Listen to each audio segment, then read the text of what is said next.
Randal, and just I'm going to preface this, if you could take into consideration we have a couple other serious bills that we have to contend with after this bill, so if you can keep your comments succinct and to the point. I will definitely try to keep them to the point, but as the mayor said, there is nothing more important than this bill. This is a 9-figure bill. This is a 9-figure transaction which is almost completely unregulated and by design, and that's a very serious thing. So the mayor made very clear that that his goal is to have as few restrictions as possible on this to raise more money for the Providence Pension Fund. I don't think we should take it for granted that the way to save the Providence Pension Fund is to do an unregulated transaction on the water, because that affects many places besides Providence. This is a case where the interest of Providence's city government is not the same as the interest of the water customers. The water customers were the ones the ratepayers were the ones who originally paid for this. It's true that Providence put up the money, but Providence paid for it out of the rates paid by water customers. So they are the ones with the interest in this. So the water customers paid for this once, but now if this goes through, they will have to pay for it again, because they will have to pay off the bonds that are issued to finance this transaction. So the ratepayers are being charged twice. And there's no restrictions on how this transaction could go. I don't compare this to a bailout. I compare this to an abusive leveraged buyout. It's like when you have a healthy company with a good business, and a few guys just take over that healthy company by borrowing money. They borrow the money needed to pay for it. They merge with the healthy company, and then they saddle that healthy company with lots and lots of debt. That's the kind of transaction that we're looking at here.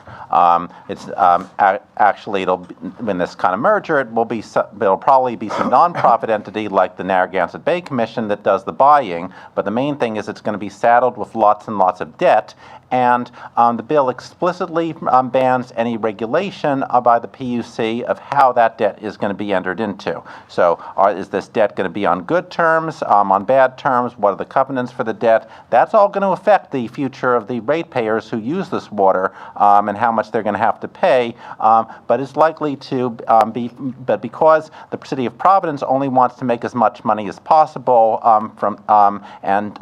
it's the ratepayers' concern about the interest and financing they'll have to pay for later, there's a real danger that they're going to be in trouble. This is no way to do a 9-figure transaction with just a 4-page bill. And the PUC is not allowed to refuse the transaction or even to review it. So if you want to do this well, make sure it's done cheaply. You could do general obligation bonds, a mix of state and city general obligation bonds, or even revenue bonds that would have a lower interest rate, but there's all kinds of shenanigans that are likely to happen with the financing. Second problem is not just about the financing.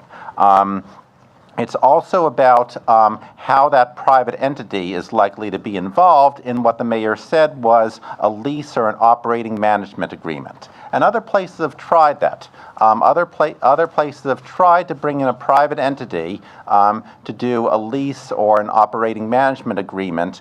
Basically, the deal there is that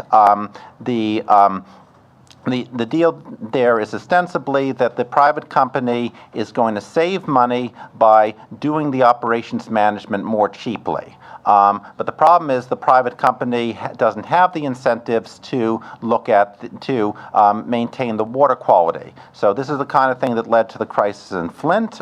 Similar things happened in Pittsburgh and Atlanta. Ms. Kiley has already given several other examples. But a lot of cities have had to try to buy back the deals that they went into because they were entered into with no oversight. And under this bill, what they call the transaction is going to include not just the merger or buyout or whatever, but it is also going to include probably the entering into the lease and operating management agreement with a private company. There are ways to intertwine those, and this bill just makes that whole transaction a black hole that's exempt from oversight. So so there's no watchdog agency looking over this to make sure that that the agreement with the private company doesn't give bad incentives. I do think there's a need to do this, to look at this and rationalize the system, but if you're going to revamp the whole water system, well, why not look at the other obligations, like the obligation to fix the lead pipes? The lead pipes are actually damaging the health of Rhode Island children, and if you wanted to have a transaction that restructured the whole thing, maybe make sure that it raises money to fix the lead pipes. This that just leaves lead problems where they are, and that doesn't bode well for having a Flint-style lead problem in future, or some other problem that other cities have experienced where the water quality is neglected.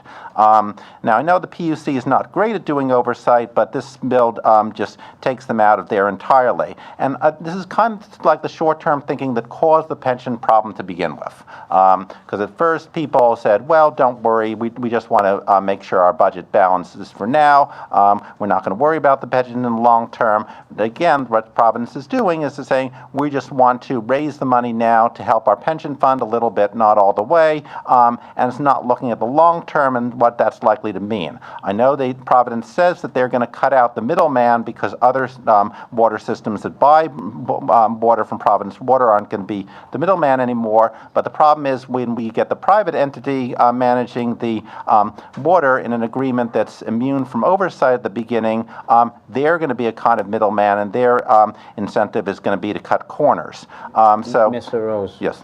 You're opposed to the bill, I take it? I am opposed to the bill. Thank you. Okay.